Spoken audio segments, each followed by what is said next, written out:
তো অনেক কঠিন হয় সর্বোপরি সবসময় জানি।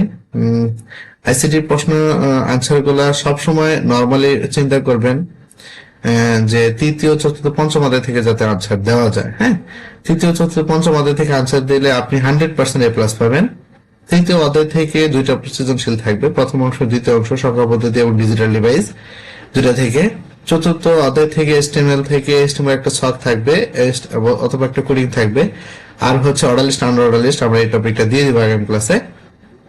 আরেকটা বিষয় হচ্ছে পঞ্চম অধ্যায় থেকে দুটো টপিক থাকবে, একটা হচ্ছে ধারাবাহিক যোগফল গুণফল অথবা ফ্যাক্টরিয়াল, আর একটা লিপিয়ারও হতে পারে, গসাগু লসাগু হতে পারে। তো এই যে টপিক গুলো আছে এখান থেকে আপনি 100% এ প্লাস পাবেন। আরেকটা বিষয় হচ্ছে এমসিকিউর ক্ষেত্রে যেটা সবচেয়ে বেশি গুরুত্বপূর্ণ, আপনার মেন বইটা সলিউশন করবেন। যে বইটা সেটা মহাপুরাণ হোক বা লেকচারে যদি হয় হোক, তাতে কোনো সমস্যা নেই। তবে আইসিটির যে মেন বইটা আছে এটার যে রিডিংটা আছে এটা কমপ্লিট করার চেষ্টা করবেন। আর যদি শর্ট শিট প্রয়োজন হয় অবশ্যই কমেন্ট করে জানাবেন, আমি সেটা আপনাকে ধরিয়ে দিব ইনশাআল্লাহ। তো ঠিক আছে, আজকে এই পর্যন্তই। ধন্যবাদ। আসসালামু আলাইকুম।